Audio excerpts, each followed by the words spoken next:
Hello everyone. I wanted to take a break to talk about the new version of Blender because we are now in September of 2019, and a few months ago the Blender Foundation released Blender 2.80 or 2.80. I'm not sure how you're supposed to say that.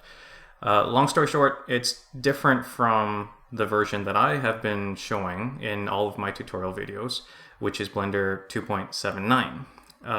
I've heard that there is some enough similarity that the things that I've been showing can apply to the new version, but I've already looked at the new version of Blender and I've played with it a very small amount, and I can see right off the bat it's different enough that it's going to take some getting used to, and I think you'd have a lot of trouble looking at my tutorials, which are for Blender 2.79, and trying to apply them very easily to the new version of Blender.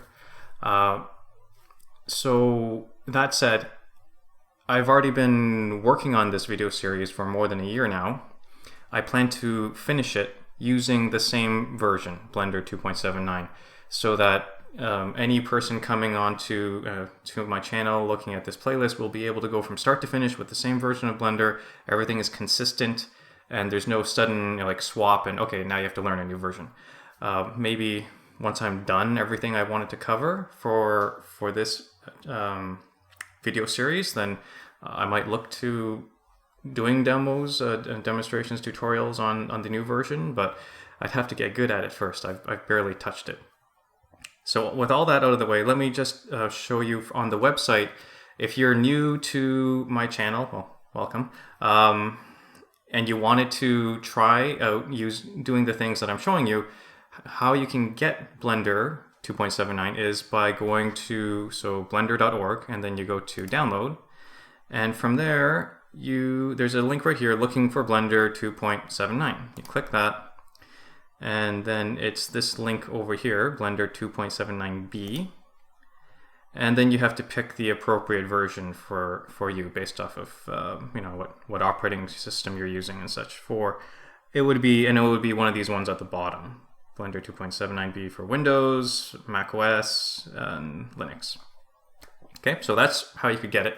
And before I finish off, I wanted to give you a quick feel for what would be different. So let me switch over now to Blender 2.79b. So this is again the version that I've been showing this whole time. So here's the splash screen with the Agent 327 there. And when we clicked that to go away and left click here and go into video editing, this is the screen that we see. And if I wanted to do something like do some quick edits or something, or at least move something around, because I know how to do that. I can click and drag from Windows Explorer and drop it here, and I can right click on things to select multiple things, and use my left mouse button to go to move the time cursor, and then I can go to strip and do a cut. Where is that cut? Cut soft, right? And then I can press the G key and start moving things around. This is what I'm comfortable with. Where did it go? There we go. So that's what 2.79b looks like. Let me switch over now to the new version, 2.80. And you can see it's a different splash and it's a slightly different color scheme here. But one of the first things I noticed is that in the splash screen, there's a quick setup, and you can choose this option to select with left or right.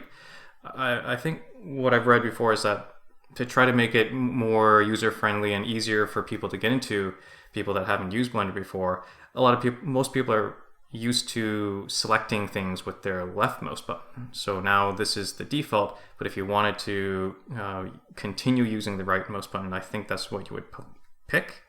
I haven't actually tried it yet, but let me just click to make this go away. So we'll just take whatever the default is, which I believe is the left click. And now to get into video editing, okay, I did it just yesterday. I think I click here. No, I don't click there. I don't even know where I'm going now. How do you even show menus? No. See, I'm I was using a higher resolution yesterday, and I actually saw there was a plus sign. See, now I'm not sure if I should even be cutting this from the video because I wanted to show you what the video sequence editor looks like in 2.80 or 2.80, and I can't even get, oh wait, there it was. Okay, so I took off show menus, and now I can see the plus button. This is what I saw before. Now I can go to video editing, and now here's something that looks similar to the video sequence editor from 2.79. And if I try to drag and drop a video in, that works, and I can use my mouse wheel to scroll around. Now if I click with my left mouse button like I did with the old version, I can't move around on the timeline. Oh, you know what? I was thinking if I right clicked, I could jump around. Like, how do I even move around? Oh, up here. Okay, so you have to left click and drag this bit over here to set your position, and then instead of right clicking, which is now like a context menu, you left click on things, and you can hold down on shift, and then I guess I can go to strip and cut. Okay, and then I can press G and start moving things around. Yes, yeah, okay, so definitely some similarities, right? So that was actually my first experience trying to even, move the time cursor, do some selections, cuts, and I could get used to that, but it would take a while to get used to that. Maybe if I tried using some other, like playing around with the different options from the splash screen, it would be more comfortable for me as a person that is used to the old Blender.